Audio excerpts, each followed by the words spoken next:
ভাবুন তো, একদিন সকালে ভূগোল বই খুলে দেখলেন পৃথিবীর মহাসাগরের সংখ্যা বেড়ে 6টি হয়েছে। অবিশ্বাস্য লাগছে, কিন্তু বিজ্ঞান বলছে এটা হতে চলেছে একদিন। আফ্রিকার বুকে শুরু হয়েছে এক মহাজাগতিক পরিবর্তন। টেকটনিক প্লেটের নড়াচড়া, ভূত্বকের ফাটল সব মিলিয়ে পৃথিবীর মানচিত্র বদলে যেতে পারে একেবারে। তৈরি হচ্ছে নতুন এক মহাসাগর। আর এর ফলে কেবল ভূগোলই বদলাবে না, বদলে যাবে জলবায়ু, বাস্তুসংস্থান, এমনকি অনেক দেশের অস্তিত্ব ঝুঁকির মুখে পড়তে পারে। কিন্তু কিভাবে ঘটছে এই পরিবর্তন, কোন কোন দেশ এর প্রভাবের শিকার হবে এবং আদৌ কি আমরা এই রূপান্তর প্রত্যক্ষ করতে পারবো? এসব প্রশ্নের চমকপ্রদ উত্তর জানার জন্য ভিডিওটি একদম শেষ পর্যন্ত দেখুন।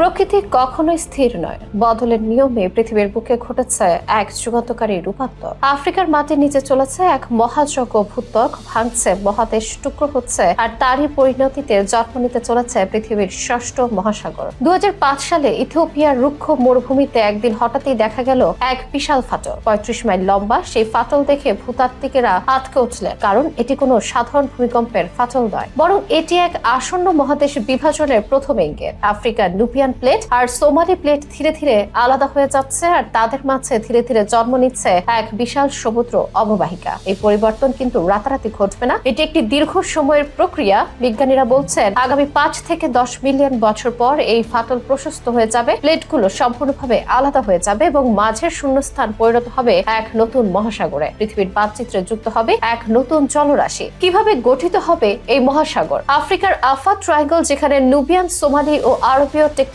প্লেট একত্রিত হয়েছে, সেখানে শুরু হয়েছে এই পরিবর্তন। ভূত্বকের এই ফাটলকে বিজ্ঞানীরা বলছেন ভূতাত্ত্বিক টাইম বোমা। এখানে লোহিত সাগর, এডেন উপসাগর এবং পূর্ব আফ্রিকার রিফট উপত্যকার জল একত্রিত হয়ে তৈরি করবে এক সম্পূর্ণ নতুন মহাসাগর। এর ফলে আফ্রিকা মহাদেশ তার পূর্বাংশ হারাবে এবং সেই বিচ্ছিন্ন অংশ একসময় হয়তো ভারতের সঙ্গে যুক্ত হতে পারে। এই পরিবর্তনের ফলে আফ্রিকার পূর্বাঞ্চল নতুন এক দ্বীপ মহাদেশে পরিণত হতে পারে। পূর্ব আফ্রিকার দেশগুলোর মানচিত্র বদলে যেতে পারে, নতুন জলসীমা গঠিত হতে পারে এবং এমনকি কিছু নিম্নাঞ্চল পানির নিচে তলিয়ে যেতে পারে। কিন্তু এখানেই শেষ নয়, পরিবেশ ও জলবায়ুতে আসবে নাটকীয় পরিবর্তন। বিজ্ঞানীরা অনুমান করছেন নতুন মহাসাগরের কারণে সমুদ্রপৃষ্ঠের উচ্চতা বাড়বে, যার ফলে উপকূলীয় শহরগুলো বিপদের মুখে পড়তে পারে। একই সঙ্গে নতুন জলবায়ু বৈশিষ্ট্য পূর্ব আফ্রিকার শুকনো অঞ্চলকে আরো আর্দ্র করে তুলতে পারে। তবে এটি কি প্রথমবার ঘটছে? একদমই না। যদি আমরা পেছনে তাকাই, দেখতে পাবো যে কোটি কোটি বছর আগে সমস্ত মহাদেশ একত্রে যুক্ত ছিল একটি বিশাল ভূখণ্ডে, যার নাম ছিল পাঞ্জিয়া। ধীরে ধীরে টেকটনিক প্লেটের নাড়াচাড়ার ফলে পাঞ্জিয়া ভেঙে যায় এবং সৃষ্টি হয় আজকের পৃথিবীর পরিচিত মহাদেশগুলো। তাই আফ্রিকার ভাঙন ও নতুন মহাসাগরের সৃষ্টি কোনো আকস্মিক ঘটনা নয়, এটি এক চলমান প্রক্রিয়া। কিন্তু প্রশ্ন